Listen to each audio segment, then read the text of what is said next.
The coffee machine sputtered its last drops into Tavian's cup at precisely 7:42 a.m., the same time it did every Wednesday morning. He stood in the break room of Westfield Elementary, watching the dark liquid swirl as he added cream, completely unaware that in 18 hours, this building would become a fortress, and he would become someone entirely different from the mild-mannered fourth-grade teacher he'd been for the past 6 years. Solene wiped down the counter at Riverside Cafe 3 blocks away, humming along to the radio as the morning rush began to thin. Her strawberry blonde hair was pulled back in its usual messy bun, and she'd already served 47 customers, she always counted, before the news bulletin interrupted the music. Something about hospitals in the downtown district being overwhelmed. She turned up the volume, but the station quickly returned to its playlist. Probably just another flu outbreak, she thought, refilling the napkin dispensers. Across town, Merrick settled into his chair at the security desk of the Grantham office complex, a 23-story building where nothing interesting ever happened.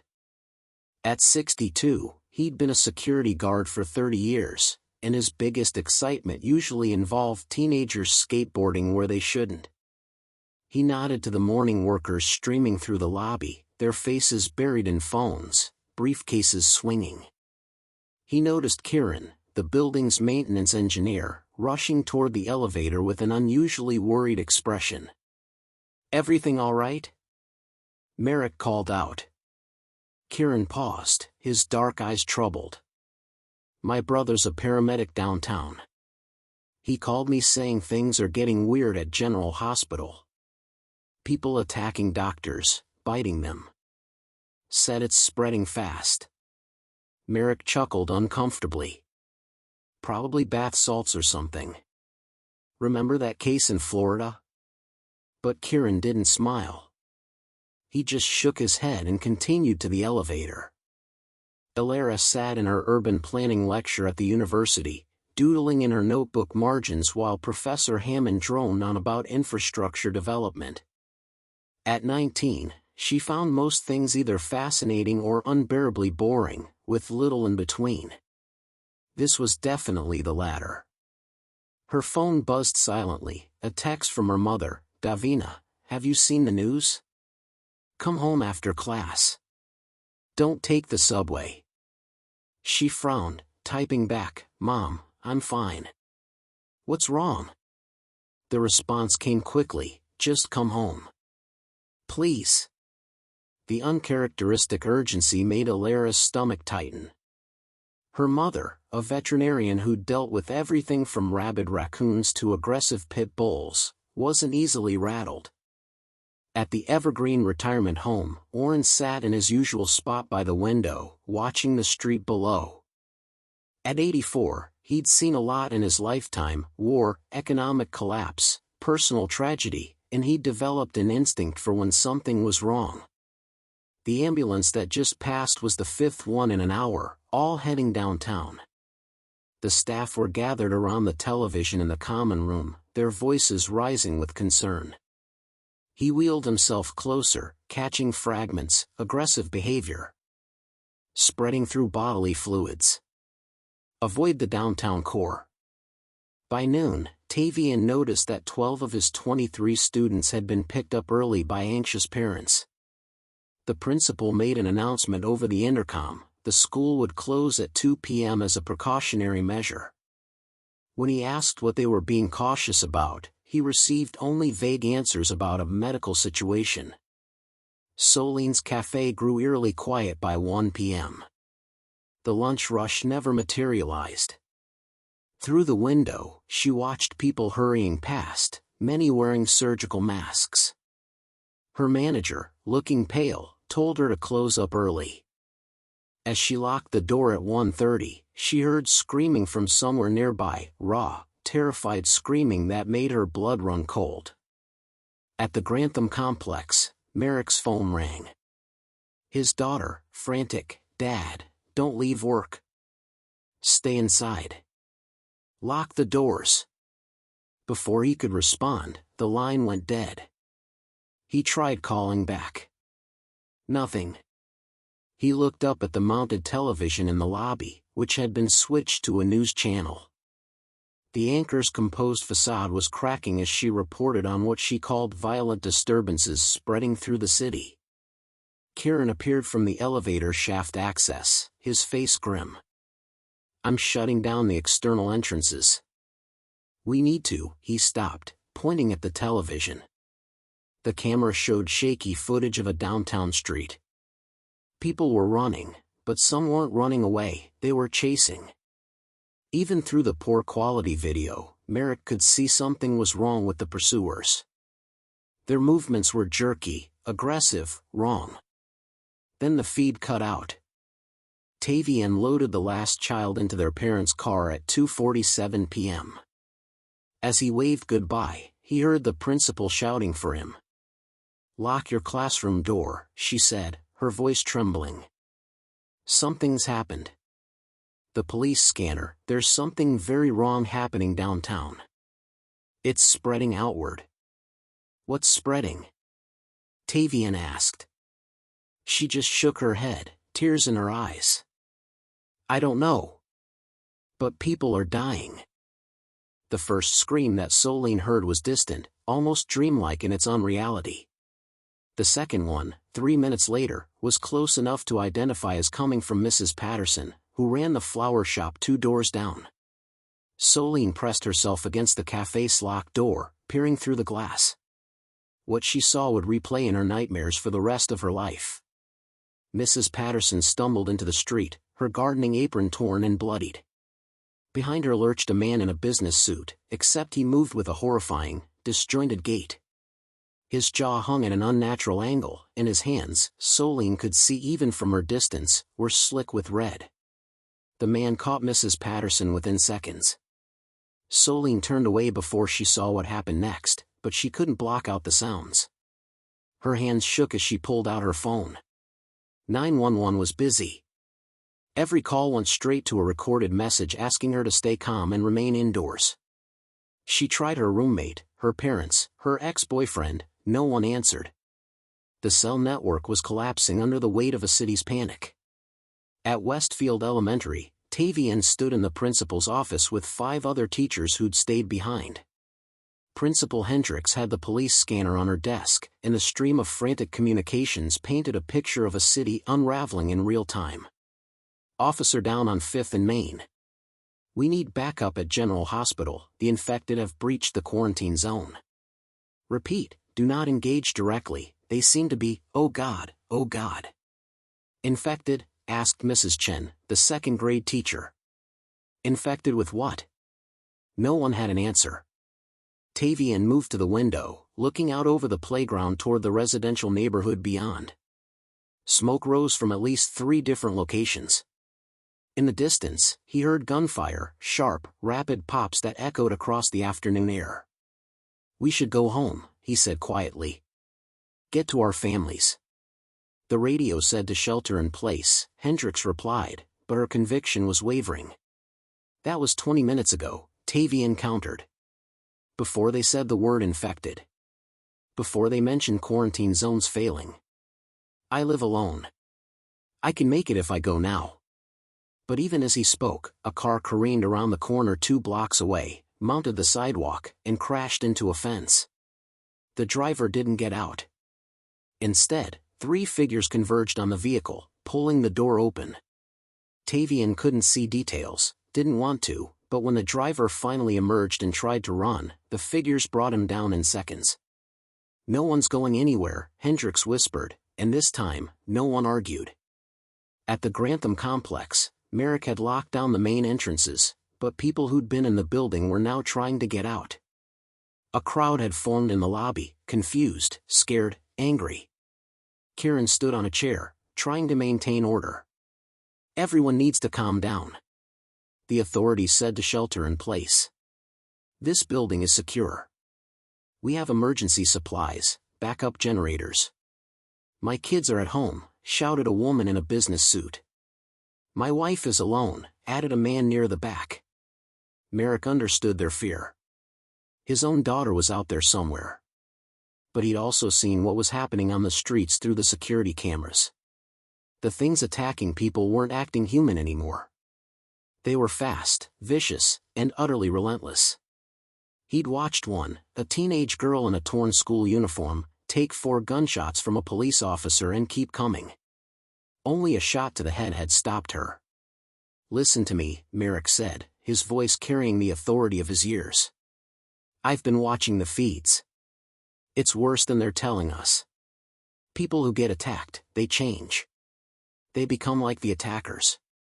If you go out there now, you won't make it to your families. You'll become one of those things, and then you might be what attacks your own family." The crowd went silent. A young woman stepped forward, Alara, a college intern who worked on the 15th floor. Merrick had seen her around. "He's right. I was on the phone with my mom when her line went dead. I heard sounds. Breaking glass. Then someone else picked up the phone. They didn't speak, just made this awful breathing noise. That wasn't my mom anymore." Tears streamed down her face, but her voice remained steady. In that moment, Merrick saw someone older than her 19 years, someone being forged by tragedy into something harder. Across the city, in the Evergreen retirement home, Orrin wheeled himself to the nurse's station. The staff were gone, fled or hiding, he didn't know which. 3 other residents sat in the common room, too confused or too accepting to react to the chaos. Orrin had been a Marine, back when the world was a different place. His body was old, betrayed by time, but his mind remained sharp. He knew what he had to do.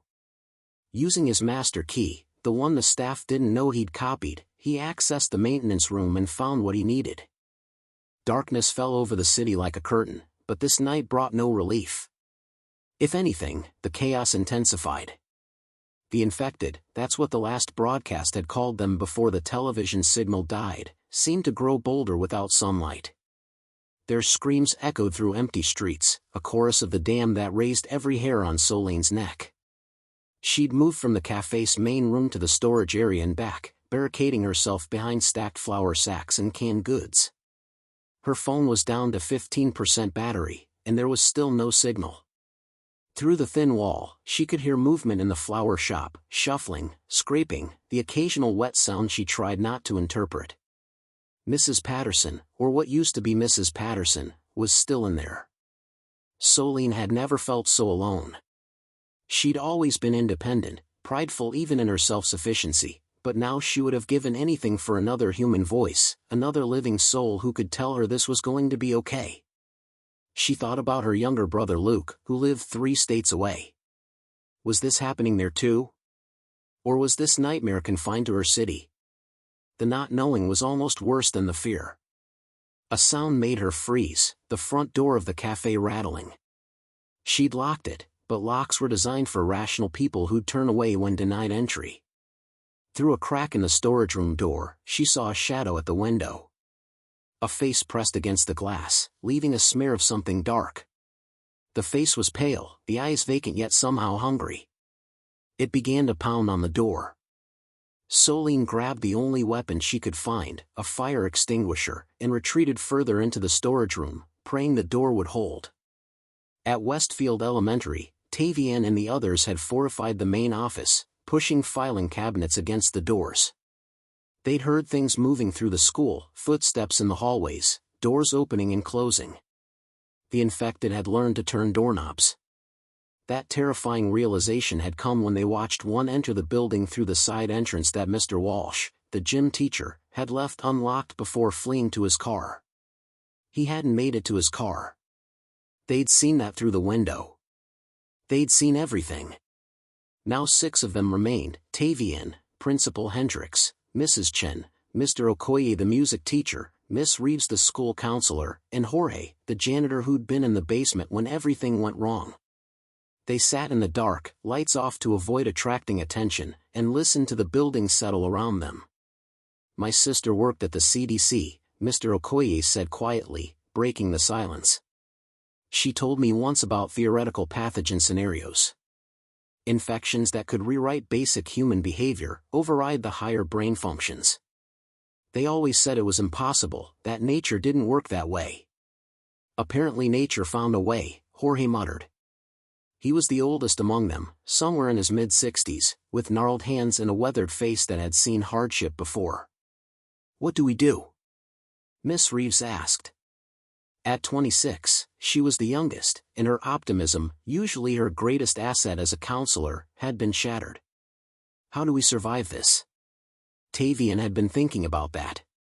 In his classroom, he had books about wilderness survival, emergency preparedness, topics that had interested him as hobbies. He'd never imagined actually needing that knowledge. "We need water, food, and defense. The cafeteria has supplies. We need to secure it." "There's something in the hallway," Hendricks whispered urgently. They all froze. Footsteps, slow, dragging, passed by the office door. They heard sniffing, like an animal searching for prey. The doorknob turned slowly, testing. The barricade held. After an eternal minute, the footsteps moved away. No one spoke for a long time after that. At the Grantham complex, Kieran had organized the 63 people trapped in the building into teams. He'd always been good at logistics, it's what made him an excellent maintenance engineer. Now those skills were keeping people alive. Merrick led the security team, which consisted of himself, 2 other security guards from the upper floors, and 4 volunteers. Alara had volunteered immediately, and Merrick had tried to dissuade her. "You're just a kid," he'd said. "I'm 19, and my mom taught me how to handle myself," she'd replied, her jaw set with determination. "You need everyone who can fight." She was right, though it pained him to admit it. They'd already lost 3 people, 2 who'd tried to leave through the parking garage and 1 who'd been bitten before they'd secured the building and had turned within hours. That transformation had been the most horrifying thing Merrick had ever witnessed. The man, a accountant named Stevens, had gone from fevered and confused to something else entirely. His eyes had glazed over, his movements becoming jerky and predatory. When he'd lunged at the nearest person, Merrick had been forced to use his baton with lethal intent. He'd killed before, in the service, but never like that. Never someone he'd shared coffee with that morning. Now they patrolled the lockdown floors, checking barricades, rationing the food from the building's cafeteria, trying to maintain some semblance of order and hope. Through the windows, they could see the city burning. Fires bloomed in the darkness like deadly flowers. No sirens responded anymore. The grid was failing, power flickering on and off. Soon they'd be entirely dependent on the backup generators. Alara stood watch at a window on the 5th floor, watching the street below. A group of infected had gathered around an overturned bus. They weren't eating, the victims were already gone, but they seemed to be waiting, hunting. "They're coordinating," she said aloud. Merrick joined her at the window. "What?" "Look at them. They're not just mindless.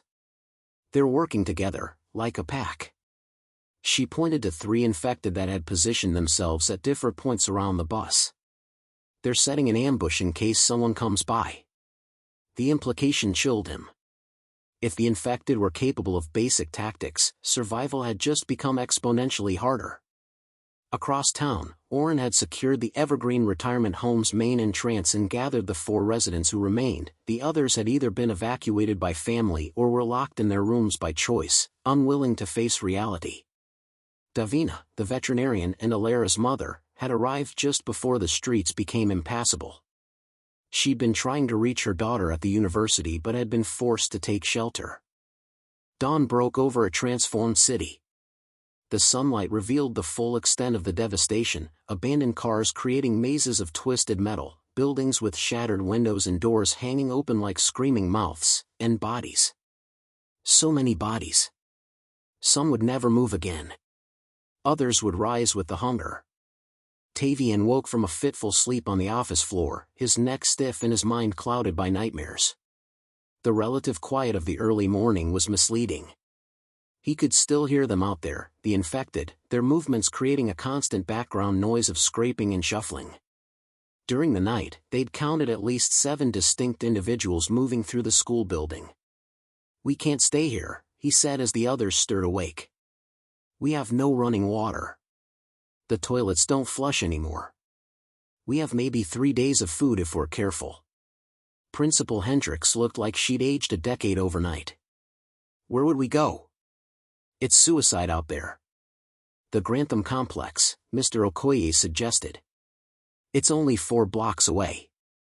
23 stories, backup generators, water tanks on the roof. My wife works there, or worked there.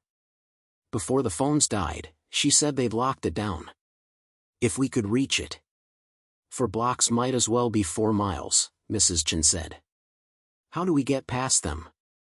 Jorge stood up, joints popping. The old maintenance tunnels. This school was built in 1952, back when they connected civic buildings underground for the Cold War. There's a tunnel system that runs to several buildings in this district. I've been down there for pipe repairs. One tunnel exits near the Grantham Complex, in the old municipal building next door to it. Hope flickered in Tavian's chest. You're sure? I'm old, not senile, Jorge replied with the ghost of a smile. Yeah, I'm sure. They began planning immediately. Gather supplies, arm themselves with anything useful, and make the journey through the tunnels. It meant going into the basement, where they'd heard sounds during the night, but staying was a slow death. At the cafe, Solene had made a desperate decision. The infected that had been trying to get in had finally moved on, drawn by some other stimulus. She couldn't stay in the storage room forever, there was no water except what she could get from the cafe's tap, and she'd heard the pipes coughing and sputtering. The water system was failing. Through careful observation, she'd noticed patterns in the infected's behavior. They were attracted to sound and movement, but they seemed less active during bright daylight. They didn't sleep, she'd established that, but they were slower, more lethargic when the sun was high. She had a plan, risky and probably stupid, but better than waiting to die of dehydration. The apartment building across the street was 5 stories tall. If she could reach it, get to the upper floors, she'd have a better vantage point, possibly find other survivors, and access to multiple apartments' worth of supplies. Solene filled a backpack with food and a fire extinguisher, said a prayer to a god she'd stopped believing in during college, and unlocked the cafe door. The street was eerily silent. She moved quickly but carefully, avoiding the bodies, keeping to the shadows of the building. She was halfway across when she saw it, an infected, a former police officer judging by the torn uniform, standing motionless in a doorway. It hadn't seen her yet. Her heart hammered. 20 more feet to the apartment entrance. 15. 10. The infected's head snapped toward her. Its dead eyes locked on. It screamed, that terrible, rage-filled sound, and charged. Solene ran. She reached the apartment door and yanked it open, thanking every god she'd stopped believing in that it was unlocked. The infected was fast, horrifyingly fast. She slammed the door and engaged the lock just as the body hit it from the other side. The door shook but held. More screams answered the first, and through the door's window, she saw 3 more infected converging on the building. She ran for the stairs, taking them 2 at a time. Higher. She needed to get higher. At the Grantham Complex, Kieran stood before the assembled survivors and delivered the news no one wanted to hear. The backup generators have 6 days of fuel left. Maybe 7 if we're conservative with power usage. The water tanks on the roof are still full, that's good for about 2 weeks with rationing. But the food situation is critical. We have maybe 4 days before we're in real trouble. What about rescue? Someone called out. The military, the National Guard. Elara, standing beside Merrick at the edge of the group, shook her head. The last broadcast before the signals died said the infection had spread to 12 states. 12. This isn't local. This is national, maybe global.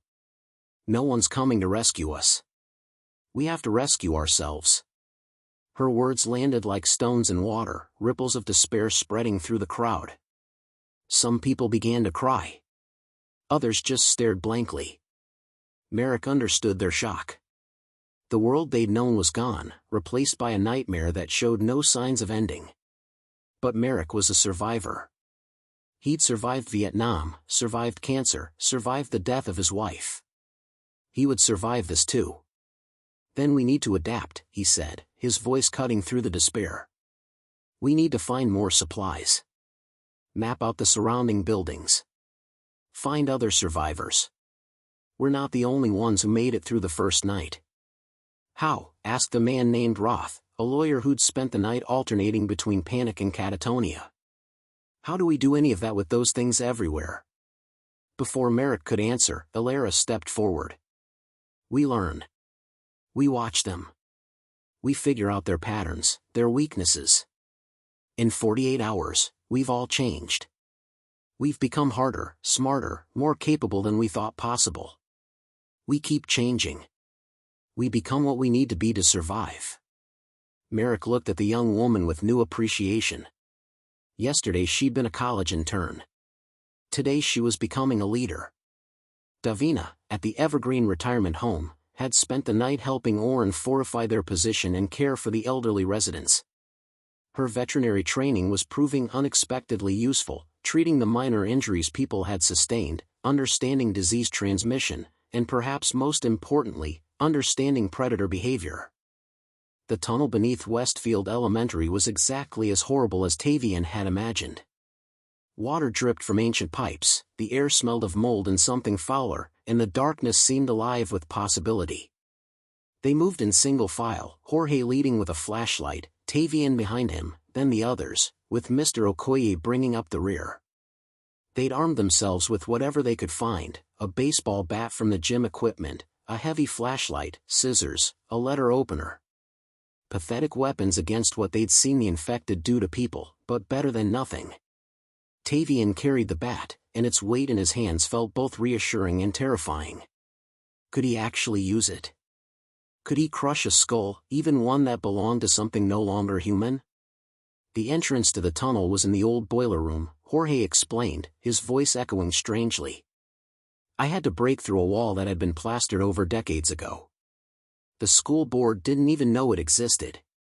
They reached a junction where 3 tunnels converged. The walls were brick, crumbling in places, with faded civil defense symbols painted on them.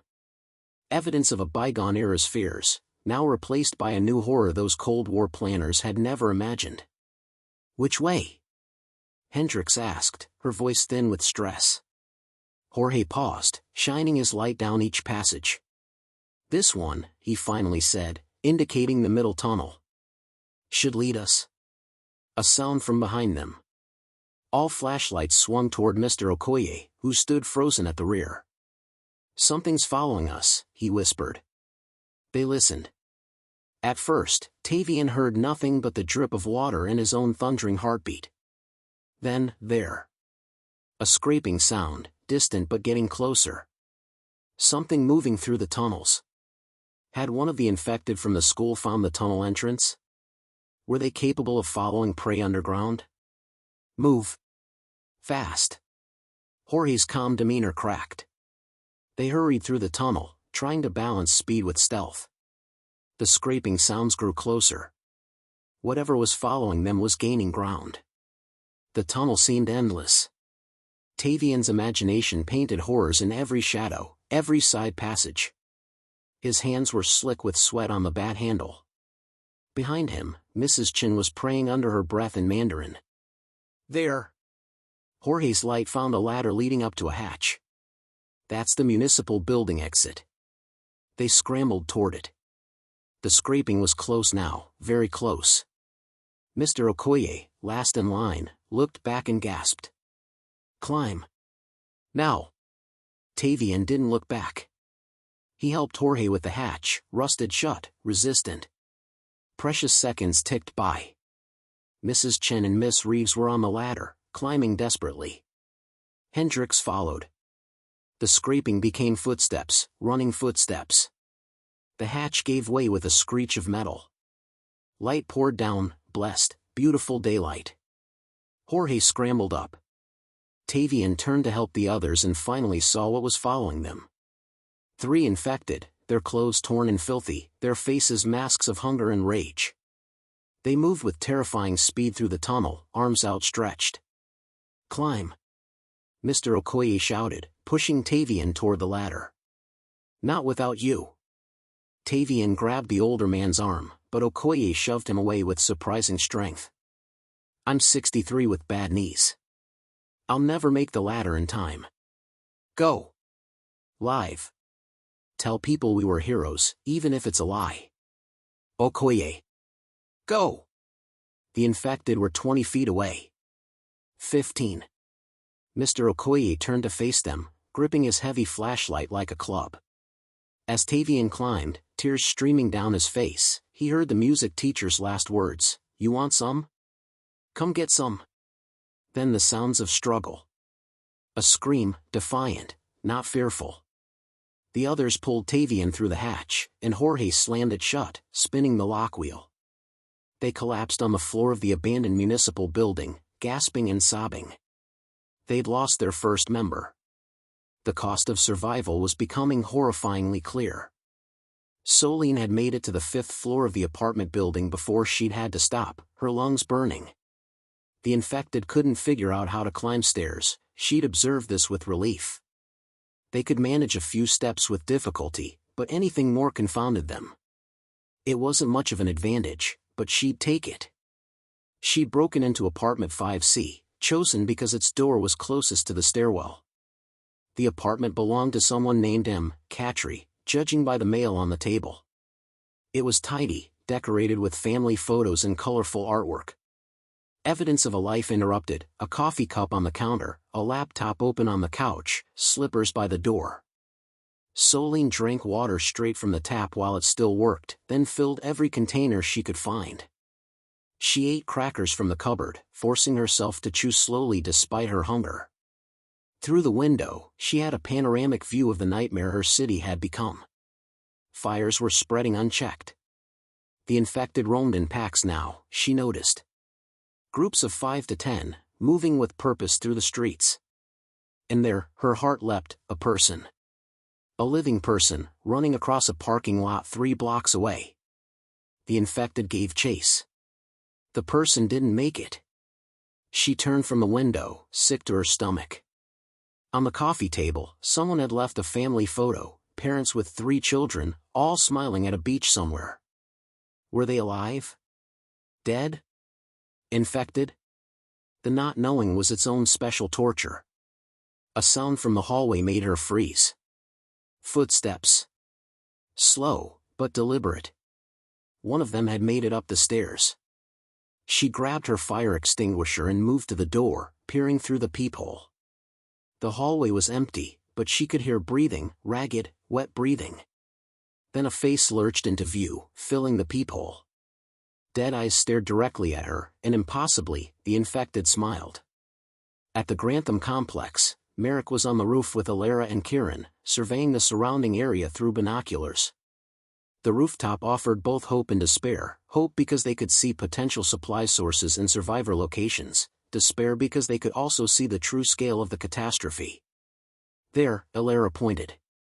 The Riverside Cafe. I see movement inside, upper floor. Could be someone alive. Kieran made a note on his makeshift map. That's 4 blocks away. Between us and it, I count. He paused, counting. 27 infected in visible range. Probably more we can't see. The school is closer, Merrick said, focusing his binoculars. Westfield Elementary. 2 blocks. I see smoke from the municipal building next to it. Recent smoke, like someone just opened something that hadn't been aired out in years. Survivors? Alara asked hopefully. Maybe. Worth investigating. They'd already identified 3 other buildings that showed signs of life, lights in windows, makeshift signals, movement that seemed purposeful rather than the jerky hunting patterns of the infected.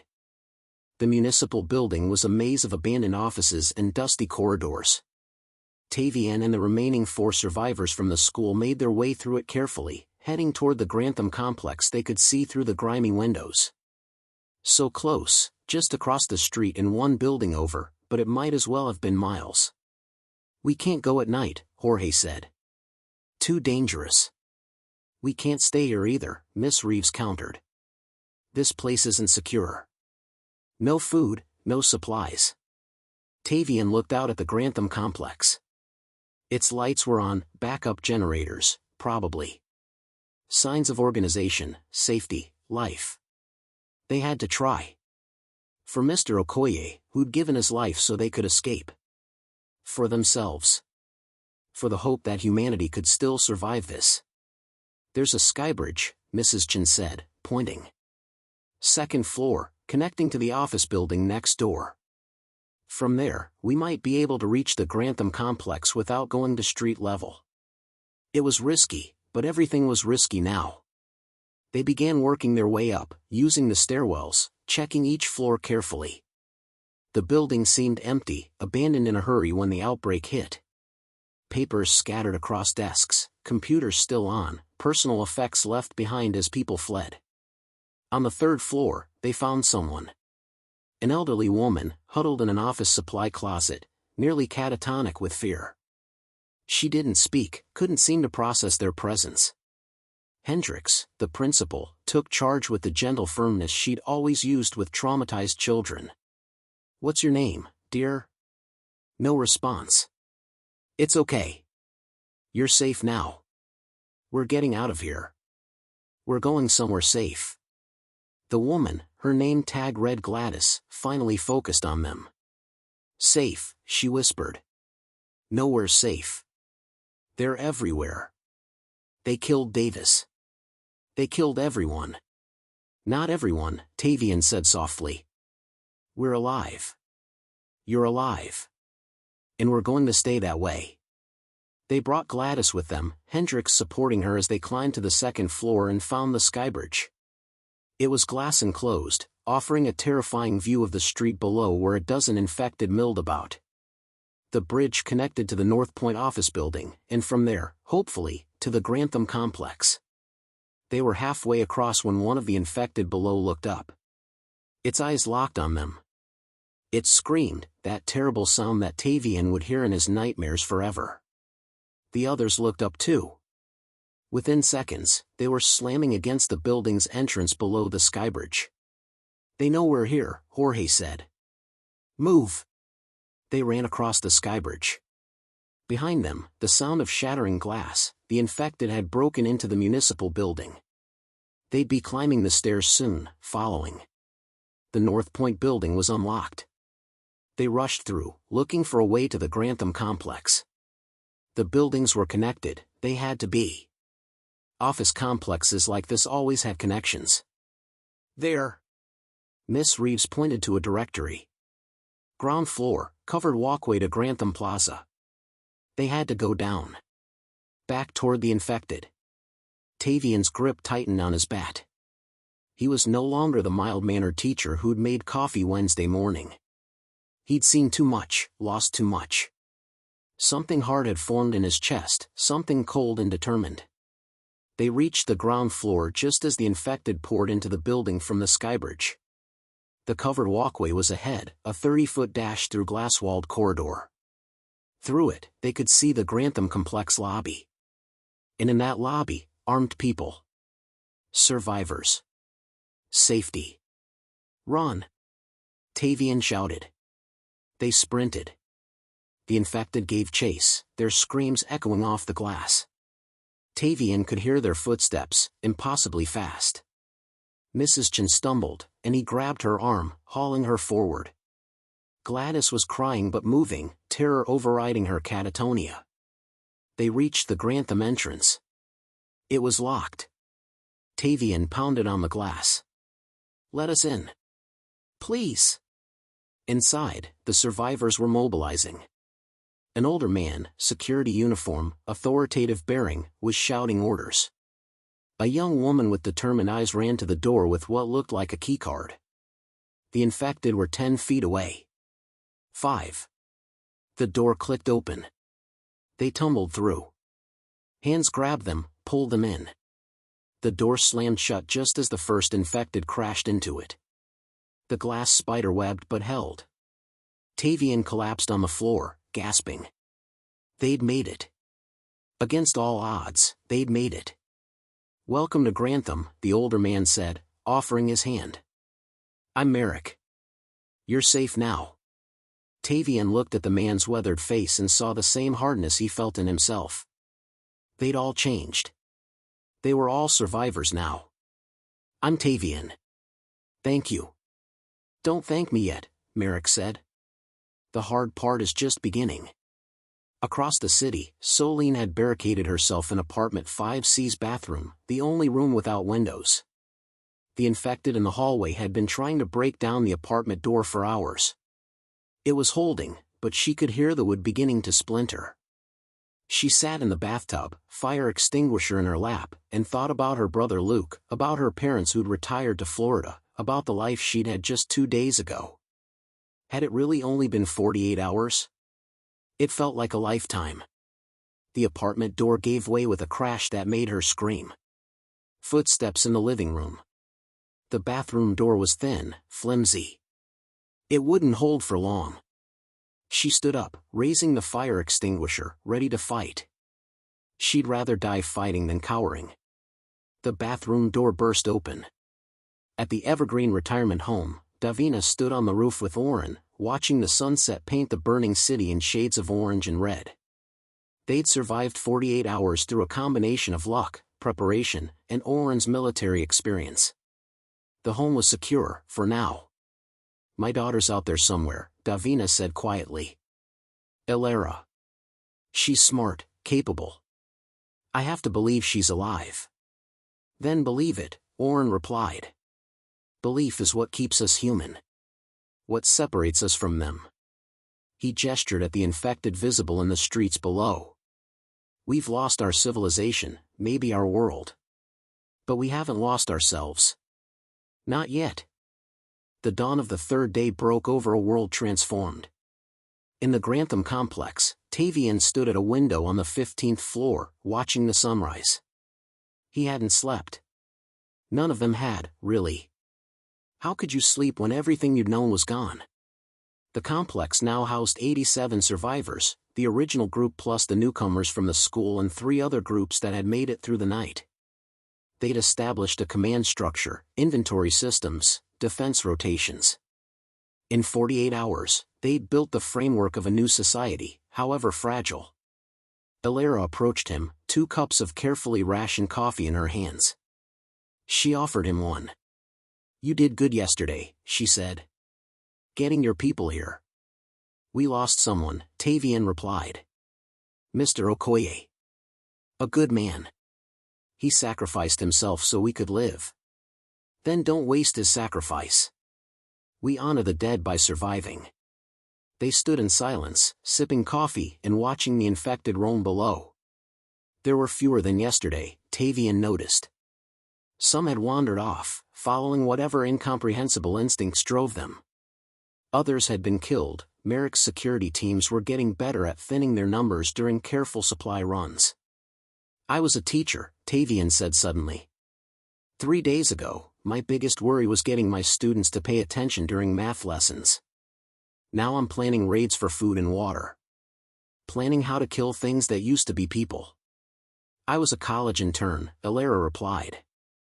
"I spent Wednesday morning worried about a paper on urban development that was due Friday. Now I'm..." She paused. "I don't know what I am now." "A survivor," Merrick said, joining them. The old security guard looked exhausted but resolute. "That's what we all are. The question is, what kind of survivors do we become?" Across the city, in apartment 5C, Solene stood over the body of the infected she'd killed. The fire extinguisher had worked, brutal, horrifying, but effective. She'd beaten the thing until it stopped moving, until her arms ached and her clothes were spattered with dark blood. She'd cried afterward, great heaving sobs for the person this thing used to be, for the person she used to be. The Solene of Wednesday morning would never have been capable of such violence. That Solene was gone, replaced by someone harder, someone who could kill. She'd searched the other apartments on the 5th floor and found supplies, found evidence of lives interrupted and ended. In apartment 5F, she'd found an emergency radio that actually worked. The broadcasts were sporadic, mostly automated emergency messages, But one had been real, a National Guard unit broadcasting from a safe zone 300 miles north. They were accepting refugees, they said. Offering hope. Solene packed what she could carry and began planning her escape from the city. It would be dangerous, probably impossible. But impossible was relative now. 48 hours ago, she thought surviving the apocalypse was impossible. She'd been wrong before. At the Grantham complex, Merrick called a meeting of the survivor leaders. Tavian was there, having been unanimously elected to represent the school group. Elara represented the younger survivors. Kieran managed resources. A woman named Saskia, a former army medic, handled medical issues. Together, they formed the core of their new community. "We've received a signal," Kieran announced. "Emergency broadcast from a National Guard safe zone up north. They're offering shelter, protection." "How far?" Tavian asked. 300 miles. Silence greeted this news. 300 miles might as well be 3,000 in the current world. "Some might want to try," Merrick said carefully. "That's their right. But I think our best chance is here. We have shelter, supplies, organization. We can expand to other buildings, find other survivors, build something sustainable." "Build what?" asked a man named Hassan, who'd made it to the complex with his 2 daughters. "A fortress? A prison? We're trapped here." "We're alive here," Elara countered. "My mother is out there somewhere, at the Evergreen retirement home. I saw signs of survivors in at least 5 other locations. We find them. We bring them here. We create a community strong enough to reclaim this city, block by block." "That could take years," Hassan said. "Then it takes years," Tavian replied. "We're not the people we were 48 hours ago. We're harder, smarter, more capable. We've become what we needed to become to survive. Now we become what we need to be to rebuild." The vote was close, but ultimately, most chose to stay. A smaller group, 15 people including Hassan and his daughters, decided to attempt the journey north. Merrick gave them supplies, weapons, maps, and his blessing. They left at dawn the next day. Through binoculars, the remaining survivors watched them navigate the streets, fighting their way north. They made it 6 blocks before the watchers lost sight of them. Whether they ultimately survived, no one would ever know. At the Evergreen retirement home, Davina was on the roof when she saw movement on the Grantham complex. Someone was signaling, a mirror flashing in Morse code. Oren, who actually knew Morse code, translated, "Survivors. Safe zone. Rescue coming." Tears streamed down Davina's face. Rescue. After 3 days of hell, rescue. 2 days later, a team from the Grantham complex reached the retirement home. The operation was military precise, led by Merrick and his security force. They cleared the infected from the surrounding area and escorted Davina, Oren, and the elderly residents back to the complex. It was during this transfer that Davina saw her daughter. Elara stood in the Grantham lobby, armed and alert, every inch a survivor. When their eyes met, both women broke down. They crashed together in an embrace, sobbing, saying nothing because words weren't necessary. "You made it," Davina finally gasped. "So did you," Elara replied. "Mom, I need to tell you about the people here. They're building something. Something that might actually work." Over the following weeks, the Grantham survivors expanded their territory. They cleared the school, the municipal building, the office complexes. They found Solene while she was preparing to leave the city. Tavian's team spotted her signal from a rooftop. She joined their community, bringing news of the northern safe zone but choosing to stay and help build something closer to home. They found others too. A group of college students who'd fortified their dormitory.